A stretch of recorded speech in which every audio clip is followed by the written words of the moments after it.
Can you still use an older i7 laptop in 2020? This is my own personal computer. I've used it for 8 years or so, and I have quite a lot of things to say about it, so let's get into it. First off, some introductions are in order. Meet my old and beat up Asus i7 R500V. It's missing bits and pieces here and there, it's covered in stickers from punk bands, the DVD drive barely works and refuses to burn discs since 2015 or so, the fan stopped and randomly started working again a couple of times last year. I lost some screws here and there, so this cover here is now pretty much useless, and the battery hasn't worked properly for years on end, and I wouldn't have it any other way. Now, bear with me, because this is as much a review of an older product as it is a love letter to my trusty Asus workhorse. I truly love this machine, it has been surprisingly flexible throughout the years. Let's review the specs of this computer for a bit. This is not by any means stock hardware, but it doesn't have to be. You could absolutely do the same thing as I did and pimp out an older laptop.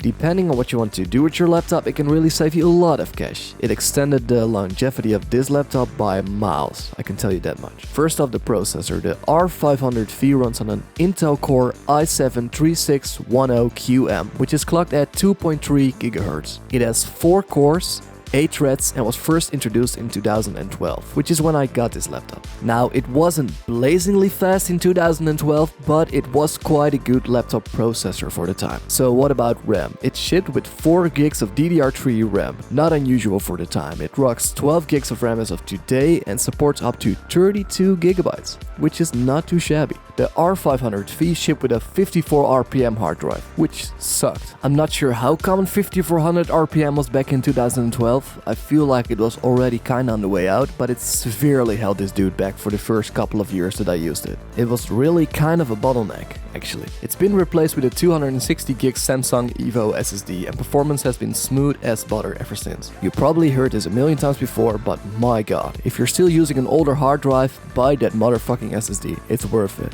I waited a very long time to do so, and I wish I switched earlier. It really is a night and day difference. And depending on your budget, you might want to buy an external hard drive as well. If you're a little bit like me and do a lot of video editing, you'll be running out of space all the time. And of course, you can also buy an SSD with a bigger capacity, but those tend to get a little expensive. And if you're on a budget like me, that's not always an option. As for the GPU, the R500V comes with the NVIDIA GeForce 601M, a 2 GB laptop graphics card. A pretty solid laptop GPU for the time. Now, don't expect to run any AAA games from the last 5 years on this thing, but it handles games from yesteryear quite well. For a more direct comparison, you can play games up until the Xbox 360 generation, like Mass Effect 3, the first 2 Bioshock games, and Space Marine on reasonable settings on this machine, with the added bonus that you can choose if you prefer higher detail or a higher frame rate in said titles, as opposed to the 360 and PS3. Now, video editing software likes a beefy GPU as well, more on that later. But of course, the only question that really matters is, does it run Crysis? And the answer is a resounding yes. To an extent. Put all the settings on high and the FPS hangs around 25 frames per second. But if you drop the resolution and all the graphical features way the fuck down, except for post-processing, shader quality, and crank up the motion blur to 11, it looks surprisingly okay in motion. The motion blur more or less hides the lack of detail in the rest of the game, and the frame rate never dips under 30 FPS. There's an average of about 40 FPS and maxes out at 62 or so. Voila! Playable. A quick side note, I don't have any footage for this, but for a more current example of a game I tried to play on this machine, it was Fortnite when it just launched, and it wasn't pretty. It ran at like 35 frames per second at the lowest possible settings and resolution, and that's just not a great way to play such a competitive game. League of Legends runs fine though, so I guess if that's your thing. Okay, so that's gaming, but what about editing videos? Light and even not so light video editing is totally possible on this machine. You just have to be willing to make some sacrifices. My video editing software of choice is Adobe Premiere Pro 2017cc, which mostly works fine on this machine. And lighter projects, for example home videos, don't really struggle at all. A short disclaimer, it probably helps that 99.9% of my content maxes out at 1080p, but overall not bad. It's when you start to add effects to your videos that the age of the laptop really starts to show. I edited a 90s style spoof video last year that had a ton of layers and effects on top of it, and my laptop pretty much sounded like a full-on Apache helicopter. sparks flying off the motherboard. Okay, there were no sparks involved, but I feel like we got pretty close to that. I had to drop the playback resolution to an absolute minimum to keep the video from stuttering, and it gets harder to judge the quality of, for example, your color grading at such a low resolution. So I had to switch back and forth. Lower resolution for the flow of the video and higher resolutions for color grading. Okay, so this is native resolution. See how long that took? It's dropping frames everywhere. And this is what happens when I dial it down to 1/4 of the native resolution.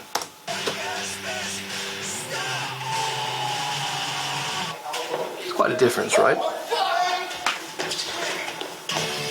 It doesn't feel like a premium experience, but it gets the job done. So yes, video editing on an older i7 laptop is totally possible, but take into account that the lack of raw power is gonna mess with your workflow, and you have to be willing to make some sacrifices. As for music production, I use Studio One 3, which is a very well optimized DAW that really knows how to take advantage of the quad-core processor. I worked on a project with like 20 plus tracks riddled with plugins, and it worked like a charm. It does gain a bit of MIDI latency after a while. For example, if you have a project that's quite stacked with effects and plugins, you're not gonna have a good time monitoring your guitar through the DAW itself. And you should probably bump down your bitrate as well to get as little recording latency as possible. Just bump it back up when you start to mix, you'll be fine. It's kinda the same principle that I use in Adobe as well.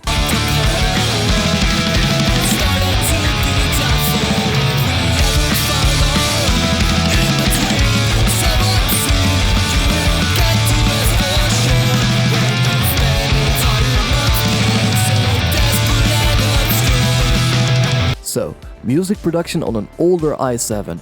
It works and can actually work quite well, but you're running out of resources quite fast, so you have to be willing to make some sacrifices. I see a theme going on here. Browsing files and the internet. There's really not that much to say about it, it's just really fast. This is all thanks to the SSD, of course. For comparison, my girlfriend bought a mid-range i5 laptop in 2018.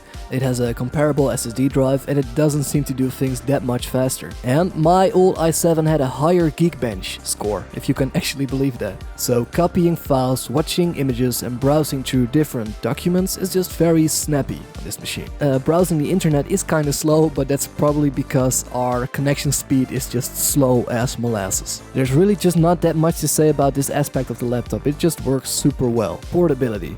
Normally you would probably factor this in when you're buying an older laptop, and you should, but it's not relevant to this machine at all, since the battery hasn't worked properly for ages. It just stopped working after I installed my SSD.